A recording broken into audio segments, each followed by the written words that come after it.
Welcome to Science Seekers by SV. In this video, we shall talk about chapter number 1 from class 9, that is matters in our surroundings.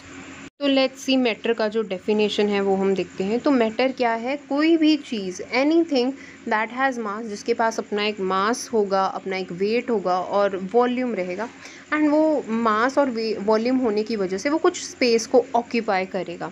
Suppose करो आपके सामने एक chair ही क्यों नहीं present, ठीक है, या फिर आप टेबल पे बैठे हुए, आपके हाथ में फ़ोन है, तो व्हाट इज़ इट? मास है, इसका कोई वेट है, देन ये कुछ स्पेस ऑक्यूपाई करता है। कहीं पे भी आप रख दोगे तो ये कुछ स्पेस को ऑक्यूपाई करेगा, तो दैट इज़ दी मैटर। ये जो मैटर है, लिविंग ऑर्गेनिजम्स जो है मैटर को सेंस कर सकते हैं with the help of their sensory organs. अब हम फर्दर देखते हैं कि जो एंशियंट टाइम्स थे वहाँ पे क्या था, इस मैटर को 5 बेसिक एलिमेंट्स में डिवाइड किया गया था, that is air, water, earth, sky and fire. लेकिन अब जो क्लासिफिकेशन हुई है on the basis of its physical properties, उसके बारे में हम पढ़ेंगे।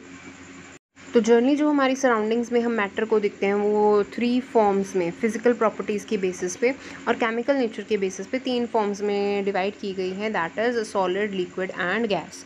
तो सॉलिड क्या होता है, लिक्विड क्या होता है, गैस क्या होता है, ये हम सब देखेंगे। ये तो इसकी फ़िज़िकल प्रॉपर्टीज़ के बेसिस पे हो गई। और फर्दर अगर हम केमिकल नेचर की बात करें तो उसके बेसिस पे ये एलिमेंट, कंपाउंड्स एंड मिक्सचर में डिवाइड रहती हैं।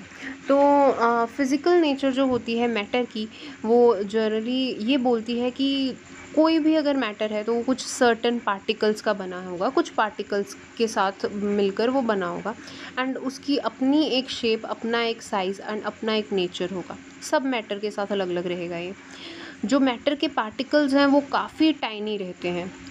ये जो टाइनी साइज़ ऑफ पार्टिकल्स एक मैटर में प्रेजेंट रहते हैं उसको हम कैसे एक्सप्लेन करेंगे, एक्टिविटी एक दी हुई है एनसीईआरटी की बुक में, उसको देखते हैं ध्यान से। तो ये जो सबसे पहले यहाँ पे ना 5 बीकर ले लिए हुए हैं, 1 2 3 4 एंड 5। तो सब में जो वॉल्यूम है वो 100 ml का ही रहेगा। जो सबसे पहला बीकर है वो ब्लू कलर का है, आप देख सकते हो। तो इस ब्लू कलर के बीकर में उसने वाटर लिया हुआ है। देन जो सेकेंड लेवल पे बीकर पड़ा है, आप देखोगे कि स्पून में से उसमें कुछ डाला जा रहा है एंड उसका कलर चेंज हो गया, ब्लू से पिंक हो गया। तो ऐसा क्या डाला जा रहा है? पोटेशियम परमैंगनेट, KMnO4 इसका केमिकल फॉर्मूला रहता है। इसके क्रिस्टल्स डाले जा रहे हैं इस वाटर वाले बीकर में। तो जब वाटर में पोटेशियम परमैंगनेट डाला जाता है तो उसका कलर इंस्टेंटली चेंज हो जाता है, चेंजेस इनटू पिंक। अभी देखो क्रिस्टल्स तो कितने छोटे छोटे डाले हुए हैं ना, तो भी एक्सपेरिमेंट स्टार्ट होने लगा है। अब ये सेकंड बीकर में से उसने 10 ml की टेस्ट ट्यूब फिल कर ली और थर्ड बीकर में डाल रहा है। थर्ड बीकर में पहले पानी ही था। जो थर्ड बीकर में उसने डाला तो उसने नोटिस किया कि ये जो पिंक कलर है थोड़ा सा डिमिनिश हो गया, फेड अवे हो गया। देन फिर उसने थर्ड बीकर से लेकर 10 ml का टेस्ट ट्यूब उस सोल्यूशन का अगेन फोर्थ बीकर में डाला।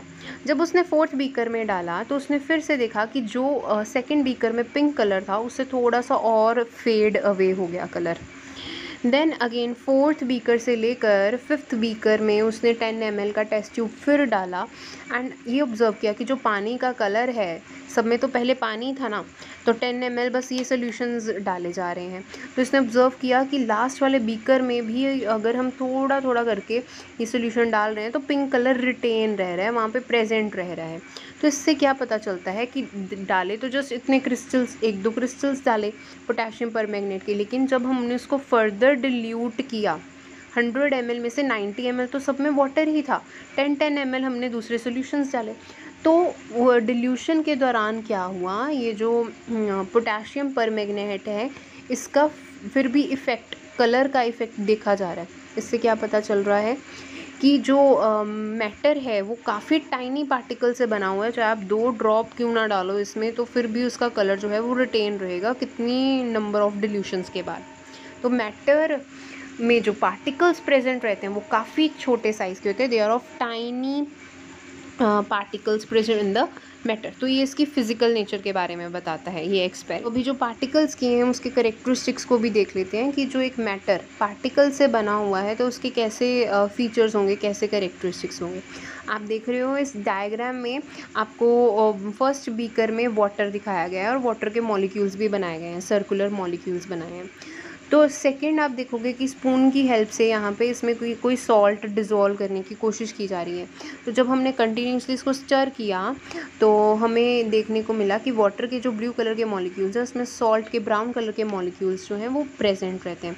तो इस समय पार्टिकल्स, दो पार्टिकल्स हो गए, वाटर के पार्टिकल्स हो गए और एक सॉल्ट के हो गए। तो क्या पता चलता है कि कोई भी अगर पार्टिकल है मैटर का, उसके बीच में स्पेसेस प्रेजेंट है। आप देखोगे एकदम एक दूसरे के साथ तो नहीं है ना प्रेजेंट, थोड़ी थोड़ी स्पेसेस है, लाइक दिस यहाँ पे देखो, तो ये स्पेसेस प्रेजेंट रहती हैं।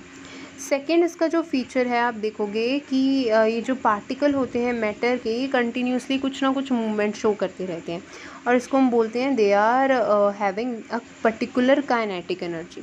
जैसे जैसे हम टेम्परेचर को इंक्रीज़ करते जाएंगे वैसे वैसे ये काइनेटिक एनर्जी जो है ये भी इंक्रीज़ होती जाएगी।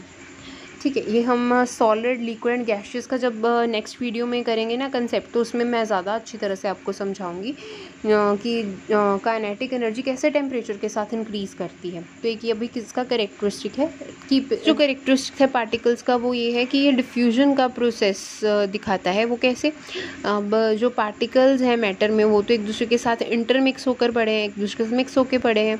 तो जब भी इसमें जो स्पेसेस हैं पार्टिकल्स के डिफरेंट टाइप्स ऑफ मैटर के, तो ट्रांसफ़र होना होता है किसी भी सॉल्यूशन का, इंटरमिक्सिंग होनी है, तो it will occur by the help of diffusion. Further जो पार्टिकल्स रहते हैं मैटर के वो एक दूसरे की तरफ अट्रैक्ट होते हैं एंड उनमें कुछ inter molecular forces of attraction present होती है, जिनकी वजह से ये जो पार्टिकल्स हैं हमेशा एक दूसरे के साथ प्रेजेंट रहते हैं। अभी मैंने आपको दिखाया सॉल्ट एंड वाटर का एग्जांपल। तो सॉल्ट एंड वाटर एक दूसरे के साथ क्यों पड़े हुए हैं? बिकॉज उनमें कुछ फोर्सेस ऑफ अट्रैक्शन है। अगर वो फोर्सेस नहीं होंगी तो एक दूसरे को रिपेल करेंगे, अगर रिपेल करेंगे तो उसमें मिक्स नहीं होगा। ओके, तो ये कुछ करेक्टरिस्टिक्स थे पार्टिकल के एंड स्मॉल इंट्रोडक्शन थी इस चैप्टर नंबर 1 की। If you have any sort of query, do comment in the comment box. Do like, share and subscribe my channel. Thank you for watching.